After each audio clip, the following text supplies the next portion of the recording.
Dallas. Celeste. We haven't done a podcast for Anime April. We have not done a podcast at all in April. We should do one. Let's go. Woohoo!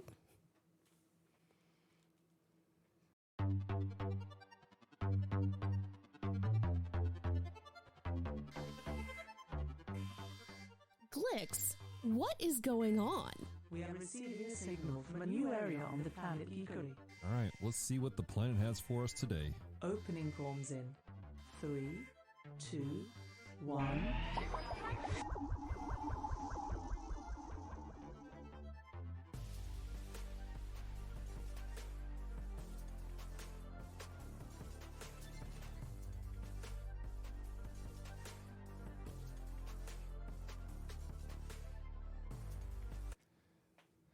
Hello, Devoted Geeks, and welcome to episode 160 of Com Talk, the podcast extension of Geek Devotions, a show from Devoted Geeks who are devoted to letting you know that you are loved. I'm Dallas, and joining me today is Celeste. And this is, like I said, Com Talk. And it's Yay. the only one we've done all month. We're sorry. April got away from us. Oh my goodness. It's been busy. We've been super busy for April, and I don't think we realized how busy we were going to be, so we didn't make concessions Right. for the fact of how busy we were going to be with our content. So we're sorry, guys. Indeed. But we're here now. We're excited about it. It's been a fantastic month for us. Ironically, it's been you and I personally have done the least amount of devotions we've ever done in a month. We have been slammed. Yeah. Well, I think if we hadn't have had the help, that things would have suffered even more than just the podcast. Quite possibly. So all month long has been Anime April, and it's been really good. Started off with an episode about My Hero Academia. Woohoo! And then we had an episode called Why Should Christians Act Like Christians? Featuring our friend Mike from Mike's Geek World. And Beneath the Tangles. I just like the name of his thing because it's so fun. And then we had one called Why Is God a Great Captain, which is based off of One Piece with our friend Lin, who is also from Beneath the Tangles. And then I just did one this past week called Why Do We Do What We Do, which is using the anime Ancient Magus Bride, our Magus Bride. Magus. And it's been fun. It has been. Talking about anime, looking at anime. And I've really enjoyed this month. It's been a fun month. We like anime in general, so we like to talk about it. Mm-hmm. So let's talk about it. We're going to talk about the new animes that have come out this month because April is anime season. Yeah. I guess. We didn't realize this when we started Anime April. We were just being cute with the words. Right. But most of the new animes come out in April. Yeah. And so we've been watching several of the new ones, keeping up, started at least one new one that while it didn't start new this month, the second season did. Mm-hmm. Picked up some ones that we had watched before. So let's discuss that. Yeah. I can't talk. I noticed. So let's start off with this. I want to hear about your thoughts on Ranking of Kings. Oh, it's so cute. I haven't watched more than one episode. I'm not caught up with the current stuff, but it is just as adorable as the first season was. We haven't hit the part where it's going to end up being gruesome. Mm-hmm. Because we said this, I think we said this on podcast. I think so. That Ranking of Kings was the most wholesome and adorable show, but it was also super gruesome. Yeah. It had that interesting balance of dealing with everything, of dealing with the whole being like, I don't know how to say it. Like you said, wholesome but gruesome at the same time. It was a strange mix. And when we say gruesome, it's not like it's overtly grotesque type of stuff, but it gets violent, it gets bloody, and it's dealing with war. It's dealing with the kingdom being overthrown. And there's some darker themes to it. The episode that I watched, there were not as many dark themes, but it was also the first episode. Yeah. So it kind of played with the dark themes, but didn't get a lot into it. Yeah, definitely. So, but we watched a lot of stuff. So, Rank Kings was one you watched and you enjoyed it. I watched a little bit of Ace Attorney. Oh, yeah. Which is strangely addictive. Did you enjoy it? I do enjoy it. Now, watching it, I've stopped watching because I'm up to the point where I am in the game. And that's the interesting thing about it is it follows the game, but it's different. Yeah. Like they do some different stuff with it. They change up the progression of things and the way that the facts are presented rather than the way it is in the game. So theoretically, you could do both, but it's like you're going to have the answers to the mystery. If you don't. So it's better to play the game first. Exactly. So, but I've been enjoying it, and it's a lot of fun. Just randomly yelling out objection. So, what else have you been watching this month? Let's see. What have I been watching this month? I finished Tomo-chan is a Girl. Right. That was not one that started with Anime April. Now, what is Tomo-chan is a Girl? Because that's people are gonna be like, what is that? It's so cute. It is about this girl who is in high school, and she's a tomboy. She's a classical, stereotypical tomboy, but she's also very feminine, just not classically feminine, if that makes sense. Yeah. And so she is in love with her best friend, and he does not see her as a girl. He sees her as a buddy. And so it's all about her going, what do I have to do to make him see me as a potential romantic interest? Right. But also her coming to grips with herself and her personality and the fact that, it's okay that she's better than all of the guys at judo. Which they play with that a lot, and it's really funny. She joins the girls' judo team, and they kick her out because she's too violent for the rest of the girls. Too violent. Well, they don't have the same strength, so it's not fair to them. Right. And to be fair, it's not fair to the guys either because she's stronger than them. But it's super cute. It deals with, you see that her mom is just like her. Her dad owns a dojo and trains people in his style of martial arts. Right. But mom is definitely the strong one. At one point, after they determined that they wanted to date, and June, the guy, goes to her family to ask permission to date her. The thing was that he had to beat her dad in a battle, and so he does through a series of events, but it's only like he makes the guy touch the ground. It's not like an outstanding battle. And so he starts to get up again to go after it. And mom comes in and goes, "What are you doing?" And like just starts wailing on him. And she's like, "He got you, Dad." And she's like literally like beating him up. And while we do not promote spousal abuse of any sort at all, in this case, it was very cute, I guess. Like it wasn't, she was, but it was not meant to be she's angry at him, she's beating him. It was meant to be a loving thing. And so it was adorable. That's so funny. Cool. Another one I watched a little bit of, I'm looking through my list of stuff on Crunchyroll, is I watched the Street Fighter animated movie. Oh, was that good? Yeah, I enjoy it. It's one of those things where, for those of you who listen to our other podcast, The Bottom Shelf, we reviewed Street Fighter, and it was a bottom shelf film. There were some things I loved about it, but at the same time, but Street Fighter 2, the animated movie, was kind of like, in my opinion, it felt like Japan was like, why did you screw up our property? And so they made a movie based off the game Street Fighter 2, specifically that game. And I really enjoyed it. It's fun. There's actually a TV series, like an animated TV series of Street Fighter 2. Really? It's much more serialized and follows a kind of a pattern of how they do it. It's a lot more kid friendly. This one's more for teenagers. And I watched it years ago, and it was really pretty cool.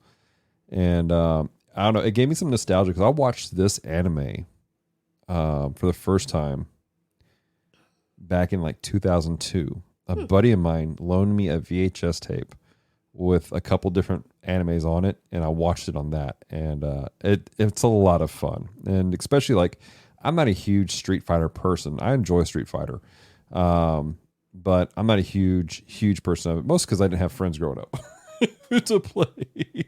But it is a nostalgia thing because every time I would come to visit my family here in Louisiana, my cousins had Street Fighter 2, so I get to play it there. And so it took me back a little bit in several ways. So we've been watching one that just started probably about 2-3 weeks ago, which would be this month, now that I'm thinking about that statement. It started later in the month than some, and it's called Mashle? Michelle? No, it's Mashle. Right. Main character's name is Mosh. Yeah. But it's Michelle, Magic, and Muscles. Yes. And that one's been fun. Mm-hmm. Like, they're trying, it's kind of like Boji. It's kind of like Ranking of Kings. They're trying to play with some darker undertones and things going on in the world. Now we need to preface this because when you say darker undertones, people are thinking that it's flat out evil, demonic stuff, no. and there's creatures coming out eating people alive. I want to make sure we're clarifying. You would have a limit on things, and we don't do a lot of horror, dark stuff. No. Period. When you say darker stuff, what do you mean by that? So I think it depends. So with Boji, it's fantasy dark. So like, it's in a fantasy world. There are creatures, but it's mostly the playing of kingdoms and trying to take over the kingship and making sure your son he is the next in line and the it's war basically. Yeah, it's dealing with those type of things of war and stuff. There are people who are dying. This isn't like this isn't Barney and Friends. Yeah. Which unfortunately is a stigma people have about cartoons. Period. What you're talking about is it's more for teenagers. Yeah, absolutely. And adults. So with Magic and Muscles, I feel like they're almost trying to call out a class system. Mm-hmm. Like a little bit. They're dealing with that, and it seems to be becoming a prevalent theme throughout the episodes. Yeah. When I describe this anime to people, I tell them picture One Punch Man plus Mob Psycho plus Harry Potter, and that's basically it. And the context is the entirety of the world. Everyone, the norm is to have some sort of magical abilities, and they consider it to be a gift from God to have these magical abilities. And there's a young man who was born without magic. Period. And the dark side of this is that if you are born without magic, you have to be submitted to the Ministry of Magic, and they will dispose of you. Right, because their whole mindset is they're trying to breed out weakness. Yes. So he's been living in isolation. Well, somebody meets him, and because of cream puffs. So he basically has to win an award from the school or the School of Magic there, even though he has no magic. So he's having to fake everything. And there's one of my favorite ones was the last episode we watched where they're basically playing what was that game that they played in Harry Potter? Quidditch. It literally is, they're playing Quidditch. And they didn't call it Quidditch, but it's Quidditch. but he can't fly a broom. So he jumps on the broom and he jumps in the air and he's kicking his legs to stay afloat in the air. Like, how does that even work with physics? It doesn't, but somehow it does in this world. I have a theory that he actually does have magic. It's just not the type that they are used to seeing, because everybody has a mark on their face to indicate that they have magic. So my theory is that because he is so inordinately strong, inhumanly strong, right, that that is his magic. He just has to use his muscles rather than So the way everyone else does He's it. kind of like Bruce Wayne. There's the whole conversation about Batman. You know, he's a human. He's not actually a hero, but there's a big conversation about Bruce Wayne actually being a meta human because the strength that he has is uncommon. And the intelligence. So, one of the ones that I started watching, I didn't say I've been watching it on and off, and this is it is a remake of a classic anime. It's called Star Blazers Space Battleship Yamato, and I've been watching the remake version of it. And then basically, Earth is being destroyed. It's a barren wasteland. These aliens keep attacking them, and Earth sends out a crew on the battleship Yamato to basically the other side of the galaxy to get a resource they need to defend the Earth and rebuild it. And it's kind of a space epic, and it's really, really good. And what I love about it is it has the undertones of the classic 70s anime, but it's all modern dubbing or subbing, and the animation is very clean. It's a really great anime. Yeah, I've walked in with you watching that one for a few times, and it seems interesting. It's not necessarily my jam, but it's not one that I mind watching. That's good. So what else have you been watching? You and I have started Ancient Magus Bride. And while the second season is coming out this month, we've started the season the series as a whole. So that's been interesting. The dragons are adorable. We're only like 3 episodes in. Right. We've been watching Demon Slayer. And we've been watching The Witch from Mercury. Yes. All the feels. If you want to know our thoughts on Witch from Mercury, check out our podcast, The Gundam Watch. I may have to come on to the Gundam Watch to talk about this last episode. John just got excited. He did. I just need y'all to film when I don't need to go to bed. Oh my gosh, that's funny. All right, so that's what we've been watching for the last month. A lot of anime. Yeah. What we're gonna do is we're gonna take a quick little break, and then when we come back, we're gonna talk about why we've been enjoying these animes and where people can watch anime. Because that's the thing. People are like, well, where do you watch all these things? And are there free places they do it that are appropriate? And so we're going to talk about that on the back end of this break.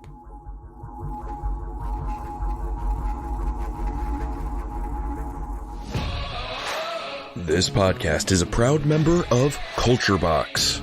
Whether you enjoy geeky reviews, comedy, or original fiction, you can open up the Culture Box and find something excellent for your soul. Point your web browser to culturebox.media.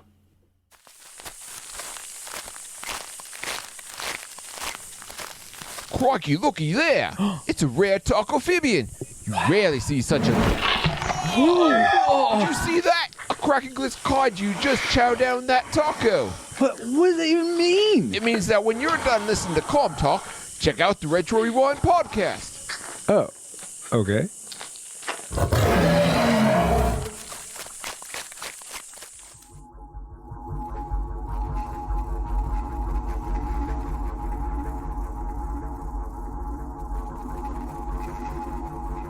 All right, and we are back, and we make sure you guys check out our friends from the Culture Box network because they're amazing individuals.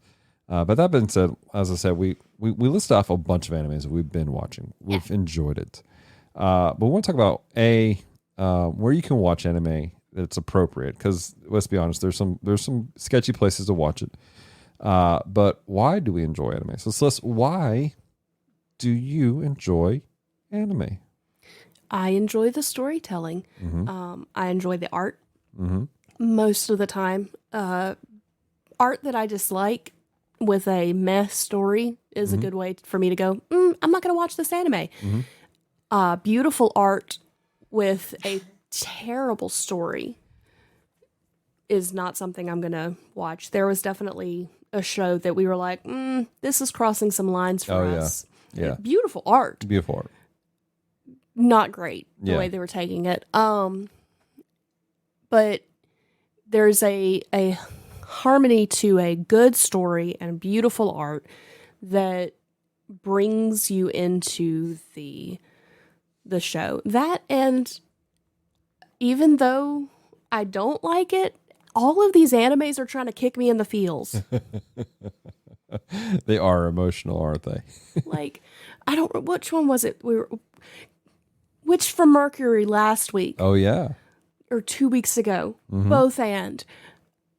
I looked at Dallas because Dallas had been teasing me when I was watching Fruits Basket about it being an emotional anime, and I'm going, and he's like, "Welcome to Gundam," and I'm like, "You complain about my animes No. being emotional?" I complain because you're like, oh, it's so cute and so fun and fluffy, and then like it's like everyone's dying, everyone's crying, it's emotional all the time. You just walk in at the bad parts. Oh my gosh! So I'm kind of like, I enjoy the storytelling also, and I was trying to think about the storytelling, and for those of you who don't know, we have a special Patreon exclusive podcast that we put out, and it is only for our patrons. We will release those episodes later, but the guys have challenged me to the Rule of 3 to try to get me to enjoy Westerns, because I'm not a big Western fan. And so, but we're talking about it, and John was trying to say, a lot of Westerns are remade samurai movies, and so they feel like if I enjoy it, like legitimately, like that's some of them. But I was thinking about like what is it about the Western stuff that I didn't like about that I prefer samurai stuff instead, and I realized some of it is the way that they're coming at storytelling wise. Yeah. Americans were very power of the one person and growing on your own, pull up yourself by their own bootstraps and stuff like that. But storytelling in Japan, while you do have often the strong man becoming a better person, it's always in the context of community. In Japan, there is a mindset of we are one people. We are helping each other out because they are affected by earthquakes. They're the number one earthquake capital of the world. All kinds of tsunamis and disasters. They are a people that have had war throughout the history of their country in such a tiny place. And but there is this mindset of when disaster strikes, we have to operate as one. That's part of the reason why they're very uniformed about things, very regimented about stuff. Some of that regiment is to, I think, according to our American mindset, and even some there, is to a detriment of certain things. But there is a mindset of we have to work together. Yeah. And that pours out into anime. And so the different Japanese medium stuff is this conversation of we operate as one. There may be a person who is strengthening themselves and they're being better, but it is for the greater good of the community itself. And so that's one of the things I love, because often the animes that I watch, there is the inspiration of we're doing this together. We're helping each other out. Even My Hero Academia. Yeah. Deku, he wants to be the world's greatest hero. Well, that sounds selfish on the front end, but until you realize that he's doing it for everyone. Again, his idol, one for all. In the last few episodes, his mantra becomes he wants to win so that no one has to not smile. Like, he's not doing it for himself. He's doing it for others. Right. And again, that's one of the things I like about a lot of the animes I watch. Now, there are some animes that are very different than that. Oh, the yeah. ones that I find I enjoy, that's the mindset of building community, helping community. And that is a mindset that you and I, we strive off of. True. Everything we do is for other people in some fashion. We have a team of people who serve with Geek Devotions, and we don't have staff. We have volunteers. Yeah. We have people who serve, and that's intentional for various reasons.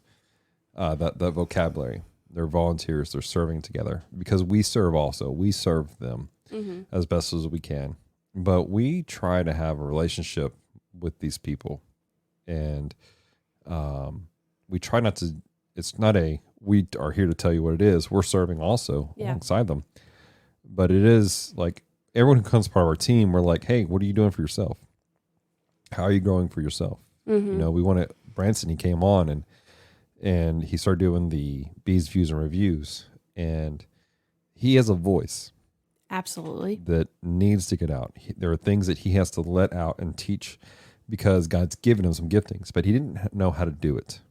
He didn't have the resources. So him coming along was for me to equip him so he can do his own thing. He's got Gospel at Gaslight, which is taking a break right now while he refines the next like 6 episodes, which are just going to be phenomenal episodes of storytelling. But that's all him. That's not Geek Devotions. Nope. John, how are you? We support it, but it's Yeah.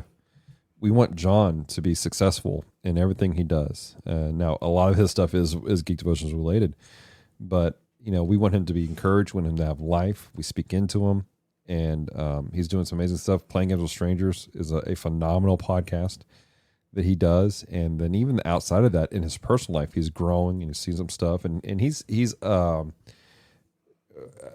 this will sound like we're tooting our own horn, but he has ascribed certain things that he does and says the way he sees things because of us. And while we appreciate that, it is because we want to see him grow in those directions. well, because with everything we do, whether it is talking to the volunteer team, whether it is creating a podcast, whether it's creating a devotion, we want to see people grow in God. Yeah. We want to see people be healthy, to be the Christians that leave the legacy of they helped. Yeah. There are a lot of Christians in the church world who people ascribe not great things to. Yeah. Things come out later, things come out at the time. There's certain people who do not have an appropriate mindset of leadership, and as a result, they end up being a jerk. And we don't want that for us. We don't want that for you.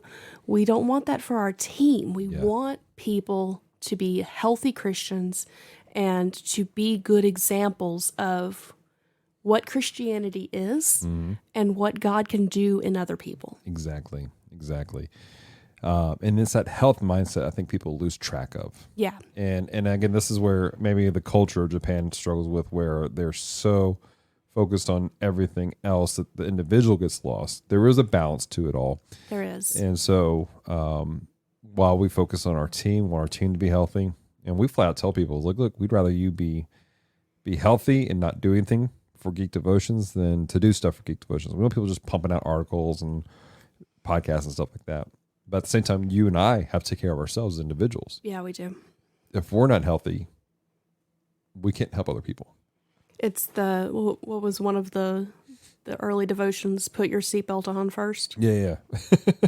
So that's, again, and we kind of went into that. It was a great conversation, but that's the storytelling I love. Yeah. And that's there's a lot of that in anime, a lot of it.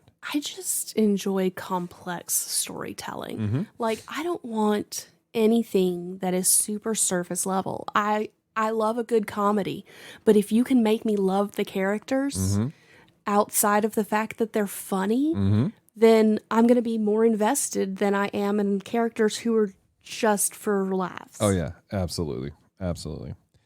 Well, Celeste, real quick, where can people watch anime? What are your recommendations? So we have Crunchyroll. But before we had Crunchyroll, we found a lot of good anime on Hulu. Yeah. I don't know if Hulu still does the thing where you can watch for free with ads. I think they've done away with that. There is anime on Pluto. There's anime on Tubi. Yep, which Tubi is free. Tubi is free, so is Pluto. Retro Crush is another platform that has anime, and some of it's dubbed, some is subtitled. Yeah.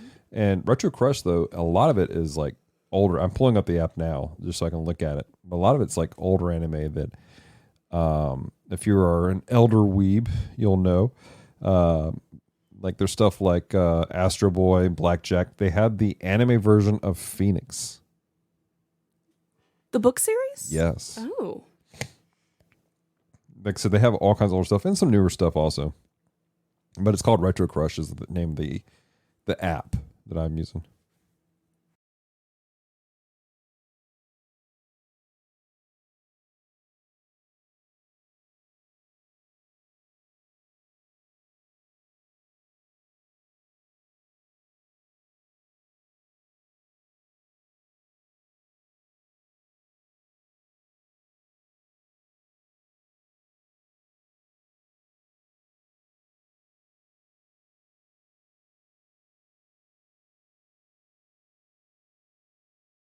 It's a free service. Tubi's free. I think Crackle has some free ones. Maybe. So, Pluto TV. I already said Pluto. Oh, right. You did. Just kidding. Pluto has some good ones. So there's some good things out there. Netflix has some good stuff if you already pay for Netflix. Like I said, Hulu. There's other services that have anime, but if you're just looking for free. Also, what was that? Is it Viz? Viz Media has most of their animes on YouTube. Yeah. So YouTube itself has a lot of anime. The question is it supposed to be there? Viz, their official YouTube channel, has whole series of like Sailor Moon, Hunter x Hunter, but they're all subtitled. Gundam Official, if you're a fan of Mulsuit Gundam, they have a lot of their library also for free. Mostly it's like the Build Divers, which is like more geared towards kids, and I think they're SD Gundam also. But those are on there also. So, well, that's our podcast for today, ladies and gentlemen.